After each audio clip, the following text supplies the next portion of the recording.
SDMA काम कर रहा है और एसडीआरएफ की 3 यूनिट यूपी के अंदर काम कर रही हैं। एनडीआरएफ हमारे साथ हर एक ऐसी किसी भी चुनौतीपूर्ण समय में सहयोग करता है। ऐसे ही जनपद स्तर पर भी हमें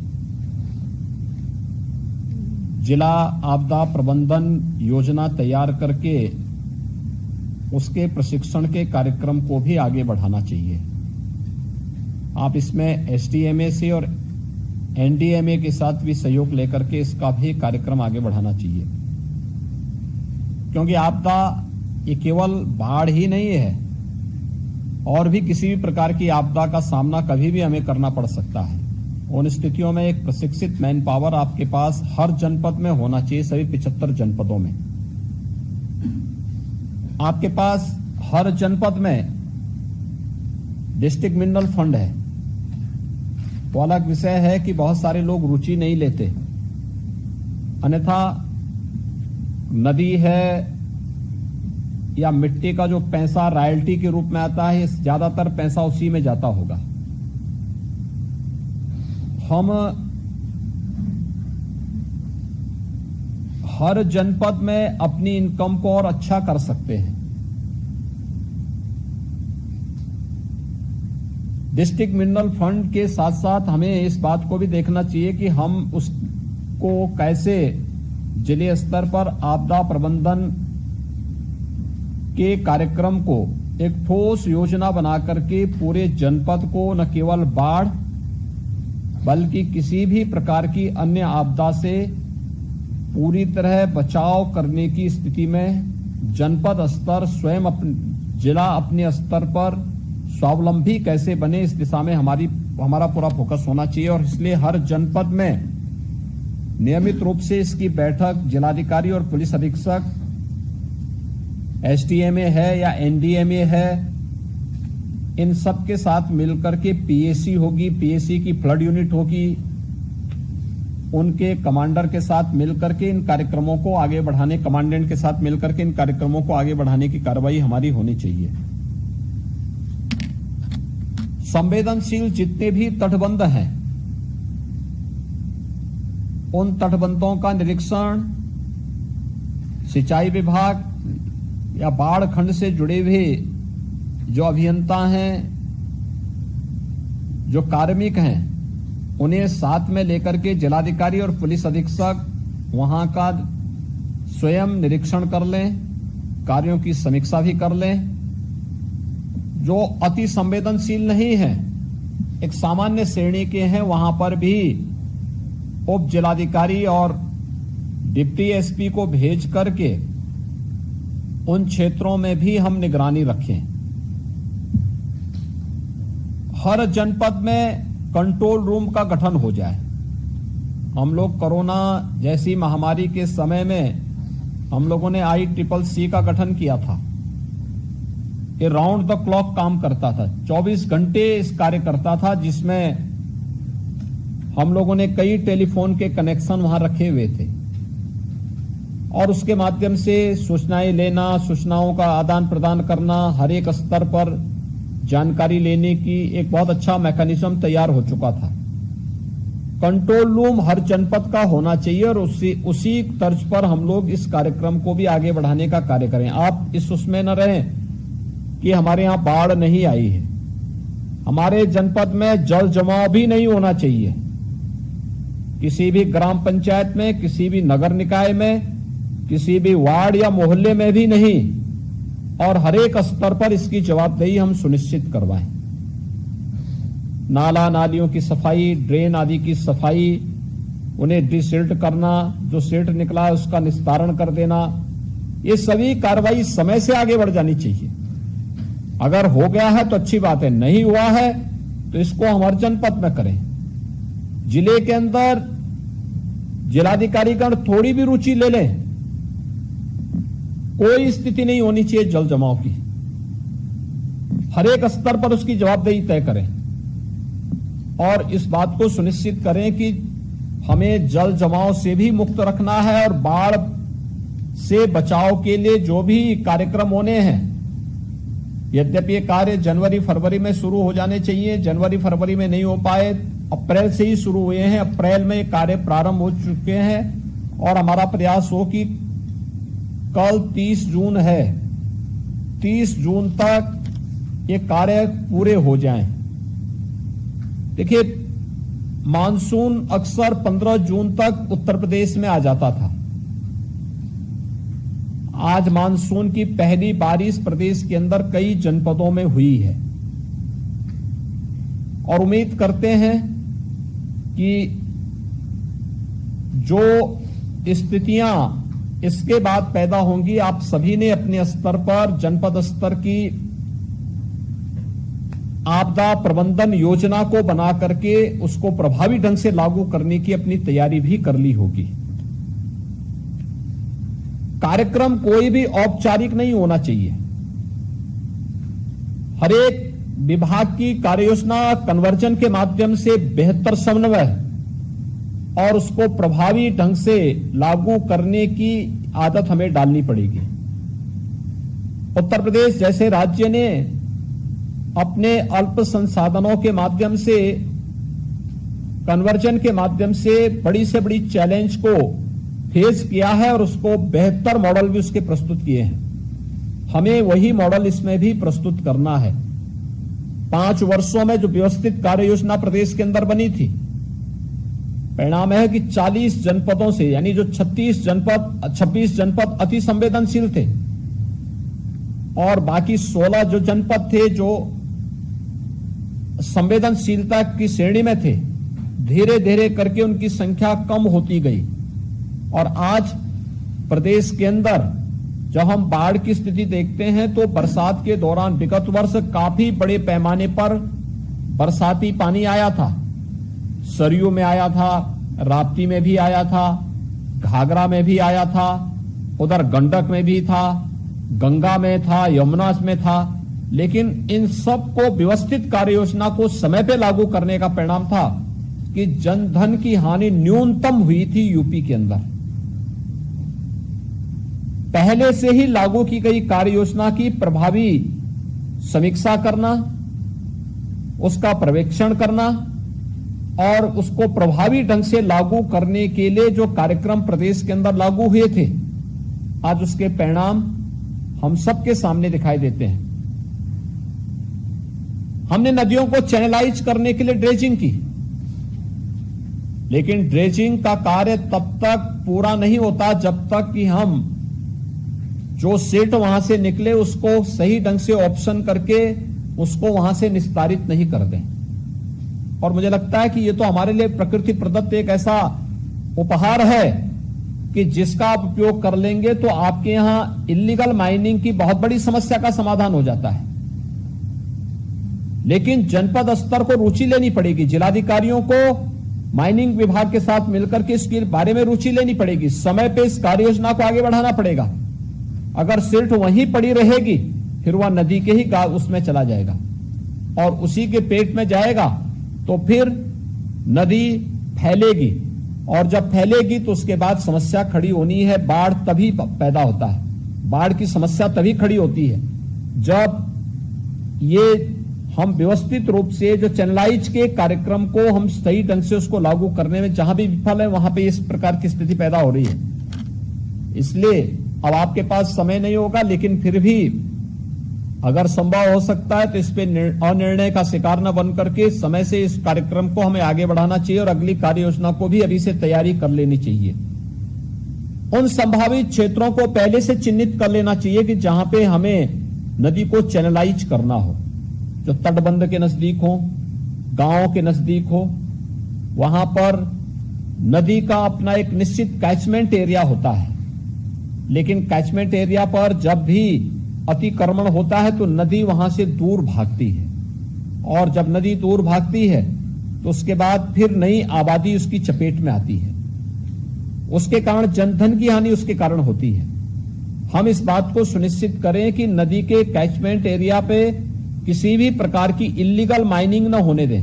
मैं देखता हूं कई जनपदों में नदी के कैचमेंट एरिया से लोग मिट्टी निकालते हैं, वहां पे इल्लीगल माइनिंग करने लगते हैं या वहां पर अन्य ऐसी गतिविधियां करते हैं जिसके कारण नदी के कैचमेंट एरिया के साथ खिलवाड़ होता है और फिर वह बाढ़ को आमंत्रित करता है और उसके कारण भी जनधन की हानि होती है। हम इस बात को देखें कि इसको हम हर हाल में हर जनपद इसको रोकें और ये हर जनपद का दायित्व बनता है कि हम लोग अपने यहां इलीगल माइनिंग को किसी भी परिस्थिति में आगे बढ़ने न दें, उसको हर हाल में रोकें। जो माइनिंग एक सिस्टम के साथ जोड़ करके शासन की सहमति से और बाकायदा नियमों के अंतर्गत हो रहा है, उसी को हम आगे बढ़ाने के लिए कार्य आगे बढ़ा देंगे तो कहीं कोई समस्या नहीं आने वाली है।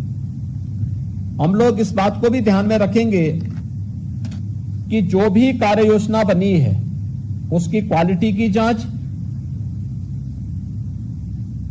तटबंधों की संवेदनशीलता और अति संवेदनशीलता और संवेदनशीलता को ध्यान में रख करके जो कार्य योजना बनाई गई है।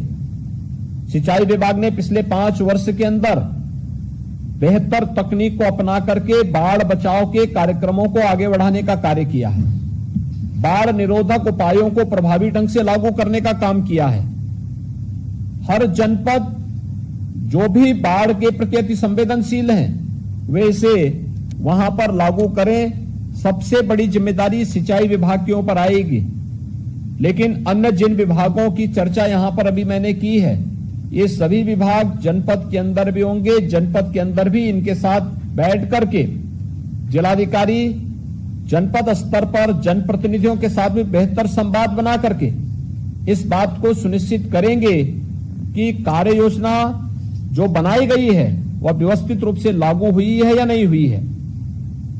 ऐसा नहीं कि हम बाढ़ आने का इंतजार कर रहे हैं तब आप नाव की व्यवस्था करेंगे, बाढ़ आने का इंतजार करेंगे तब आप चारे के लिए तब आप टेंडर निकालेंगे। ये सारी कार्य योजना आपके पास पहले से होनी चाहिए। अगर बचता भी है तो जब आपके पास निराश्रित गौआश्रय स्थल है आप वहां उनको बेच दीजिए, बाद में उनकी आवश्यकता पड़ेगी ही पड़ेगी। लेकिन आपके पास हमेशा एक स्टॉक इस प्रकार का होना चाहिए जहां पर आप पर्याप्त मात्रा में बाढ़ पीड़ितों के लिए खाद्यान्न और राहत पैकेट बनाने की व्यवस्था के साथ साथ जो वहां पर बाढ़ के कारण जिन पशुओं को सुरक्षित स्थानों पर पहुंचाने की कार्रवाई होगी उन्हें आप पर्याप्त मात्रा में उनके लिए भी चारे की व्यवस्था दे सकें और इसे हमें प्रभावी ढंग से आगे बढ़ाने की कार्रवाई करनी चाहिए। आधुनिक तकनीक का उपयोग करना चाहिए और हमारा प्रयास होना चाहिए कि बाढ़ एक आपदा है, आपदा के कारण जनधन की हानि को न्यूनतम स्तर तक पहुंचाने की हमारे स्तर पर प्रयास होने चाहिए और ये हर जनपद अपने अपने स्तर पर इस कार्य योजना को बनाकर के लागू करने की तैयारी कर ले। बाद में इसमें शिकायत नहीं आनी चाहिए। शासन के स्पष्ट निर्देश के बावजूद हम इंतजार करते रहते हैं कि जब शासन से कोई कहेगा तो हम राहत पैकेट बांटेंगे। मुझे लगता है कि अगर बाढ़ आ गई है, गांव मेरुंड हो चुका है, तो हमारा प्रयास होना चाहिए कि पीड़ितों का हम भोजन के पैकेट उपलब्ध करवा दें। अगर आपको लगता है कि गांव को वहां से हटा करके सुरक्षित स्थान पर पहुंचाना है तो हमें उन्हें सुरक्षित स्थान पर किसी सार्वजनिक भवन में सुरक्षित स्थान पर रखने की वहां पे पहले से व्यवस्था करनी चाहिए। पीड़ितों में खासतौर पर महिलाओं और बालिकाओं की सुरक्षा का उचित प्रबंधन करना चाहिए। कुत्ता या कोई जंगली जानवर किसी बच्चे को, किसी व्यक्ति को, किसी बुजुर्ग को नुकसान न पहुंचाने पाए, इसकी भी एक वहां पे व्यवस्था देख लेनी चाहिए। लोगों को पहले से ही इन कार्यक्रमों के साथ जोड़ने की तैयारी हमारी होनी चाहिए। अगर ये सभी कार्यक्रम सभी विभाग मिलकर के अपनी अपनी जिम्मेदारियों का निर्वहन करने लग जाएंगे तो फिर बाढ़, जैसे हमने पिछले 5 वर्षों के अंदर व्यवस्थित कार्य योजना के माध्यम से उस पर प्रभावी रोक लगाने में सफलता प्राप्त की है, ऐसे ही हम लोग इस वर्ष भी बाढ़ जैसी आपदा को प्रभावी ढंग से रोकने में हमें मदद मिल सकती है। ड्रेजिंग की जो कार्रवाई एल्गिन चरचरी डैम के पास हुआ है, तटबंध के पास होता है, जो बस्ती के पास हो रहा है, या जो अन्य जनपदों में जो कार्य हुए हैं, हमें देखना चाहिए कि हम अन्य क्षेत्रों में भी अभी से सर्वे करके, बाढ़ के दौरान ड्रोन से सर्वे करके या सैटेलाइट मैपिंग के माध्यम से भी हम इन चीजों को चेक कर लें कि हमें बरसात के तत्काल बाद भी कौन से ऐसे क्षेत्र होंगे जहां पर हम इन कार्यक्रमों को लागू करते हुए नदियों को चैनलाइज करने की व्यवस्था अभी से प्रारंभ कर लें, जिससे कार्य समय पे आगे बढ़ सके। अन्यथा मई जून में कार्य योजना बनाने से कुछ नहीं होने वाला है। यह कार्यक्रम आपके अक्टूबर नवंबर से ही बनते हुए दिखाई देने चाहिए, जिससे अप्रैल आते आते बाढ़ बचाव के सारे कार्यक्रम आप लागू कर सकें। जिन्हें परमानेंट बाढ़ बचाव के कार्य जहां होने चाहिए वे कार्य योजनाएं अलग होनी चाहिए, जो टेम्पररी होनी है वो अलग से बननी चाहिए, और जो मीडियम उससे जुड़ी होंगी, जो तात्कालिक रूप से कुछ प्रभावी होनी है, जिनको उसका प्रभाव पड़ भी सकता है, नहीं भी पड़ सकता है, एक सामान्य वे में हम लोग बचाव के लिए करते हैं। इन सभी को हम लोग अगर एक कार्य योजना बना करके प्रभावी ढंग से लागू करेंगे तो जनप्रतिनिधियों को भी समय समय पर माननीय सांसद, माननीय विधायक को इसका विजिट करवाएंगे तो काफी बड़ी जो कभी कभी क्षति हो जाती है बाढ़ के कारण, तो उससे हम अधिक से अधिक लोगों को राहत देने में सफल हो सकते हैं। मुझे विश्वास है कि आज जो कार्य योजना यहां पर तैयार करनी, यहां पर आप लोगों के स्तर पर तैयार की गई है, आप अभी से इसकी कार्य योजना को प्रभावी ढंग से लागू करने की तैयारी भी करेंगे। हर जनपद में कंट्रोल रूम बन जाए, वहां पर बाढ़ बचाव से जुड़े हुए विभाग और पुलिस विभाग संवेदनशील, अति संवेदनशील स्थलों पर पेट्रोलिंग की प्रभावी व्यवस्था भी करें। जहां पर अति संवेदनशील क्षेत्रों हो वहां पेट्रोमैक्स की व्यवस्था भी रखें। जहां पर पीड़ित परिवार आए उन्हें समय पे खाद्यान्न के साथ साथ ताजा भोजन भी मिलना चाहिए, और हम ये बात भी सुनिश्चित करें कि वहां पे सुरक्षा की पुख्ता व्यवस्था, लाइट आदि की व्यवस्था भी रहे, जिससे सुरक्षा की पुख्ता व्यवस्था उन क्षेत्रों में किया जा सके। बाढ़ का पानी जब बहुत बड़े क्षेत्र में घुसता है तो सांप और अन्य विषैले जीव भी वहां से निकलेंगे, वे भी तटवर्ती क्षेत्रों में अपना निवास बनाते हैं। वहां पर बहुत बार जहरीले कीड़े लोगों को काटते हैं, पशुओं को भी नुकसान पहुंचाते हैं। हमें उनके बचाव की भी तैयारी उस दौरान देखनी होगी, उसके बारे में भी हम लोग इस कार्यक्रम को कर लेंगे। मेरा तो यह मानना है बाढ़ ऐसी आपदा नहीं है कि इससे जनधन को हम न्यूनतम स्तर पर न ले जा सकें। ले जाया जा सकता है। पिछले 5 वर्षों में हमने काफी हद तक सफलता भी प्राप्त की, लेकिन समय से बनाई गई कार्य योजना का ही परिणाम सामने आएगा। बाढ़ आ जाएगी, उसके बाद हाथ पैर मारेंगे, उससे कुछ नहीं होने वाला। इसलिए पहले से ही हम कार्य योजना आज के दिन पर अभी बचाव के बारे में हम फोकस करेंगे, लेकिन साथ साथ हमारे दिलो दिमाग में होना चाहिए कि हमें अभी से बाढ़ बचाव के उपायों को प्रभावी ढंग से आगे करने की तैयारी इस रूप में करनी है। और ये चीजें अगर आप व्यवस्थित रूप से आगे बढ़ा लेंगे तो मुझे लगता है काफी बड़े पैमाने पर कभी कभी जो जनधन की हानि होती है इसको नियंत्रित करने में हमें सफलता प्राप्त होगी। सभी विभाग मिलकर के इस कार्यक्रम को लागू करेंगे और अपने अपने जनपद में जिलाधिकारियों के द्वारा, पुलिस अधीक्षक के द्वारा सभी संबंधित विभाग मिलकर के इन कार्यक्रमों को आगे बढ़ाएंगे। स्वास्थ्य विभाग भी इस बात को ध्यान में रखेगा कि बाढ़ से संभावित क्षेत्रों में शुद्ध पेयजल की आपूर्ति के साथ वहां पे क्लोरीन की गोलियों का वितरण होता है। वहां पर सांप या कुत्ते के काटने के कारण जो एंटी स्नेक वेनम है या एंटी रैबीज वैक्सीन है, इसको उपलब्ध करवाने की कार्रवाई भी हर सीएससी और अन्य डिस्ट्रिक्ट हॉस्पिटल में इनकी पर्याप्त उपलब्धता भी होनी चाहिए। जिलाधिकारीगण, संबंधित सीएमओ और सीएमएस के साथ संवाद बना करके इस पर आगे अपने कार्यक्रम को बढ़ाएंगे। अवेयरनेस के कार्यक्रम अभी से चले।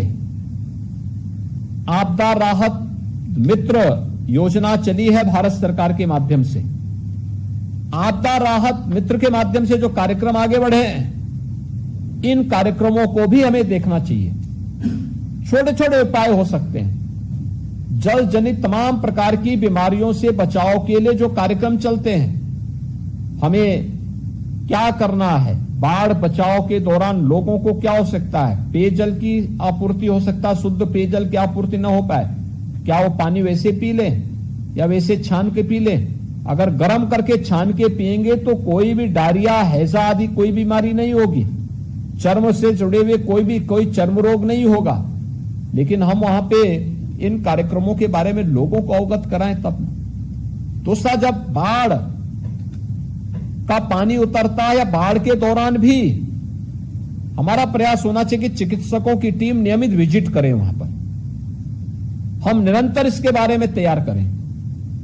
कोरोना से बचाव के लिए भी हमें उपाय वहां पे करने होंगे, क्योंकि पहले से बाढ़ की पीड़ा झेल रहा है, इधर कोरोना अलग महामारी है। तो इन सब के बारे में भी हमारी वहां पे व्यवस्था होनी चाहिए।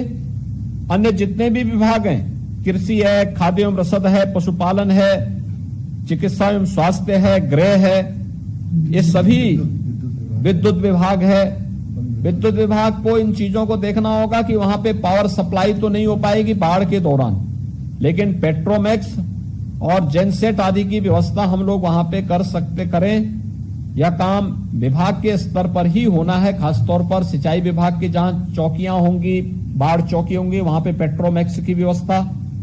राहत कैंपों में, शिविरों में प्रयास होना चाहिए कि राहत शिविर स्कूल की बिल्डिंग में या उस दौरान कोई खाली पड़े पक्के भवन और अच्छे भवन में ही हम इन चीजों को करेंगे। ऐसा ना हो कि आप उनके लिए टेंट लगाना प्रारंभ करें और बाद में उसके कारण भी समस्या खड़ी हो।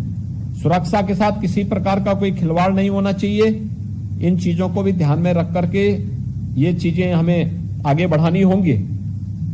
और जैसे विगत वर्ष हम लोगों ने काफी बड़ी मात्रा में बरसात होने के बावजूद जनधन की हानि को न्यूनतम स्तर तक पहुंचाने में हमें सहायता मिली थी।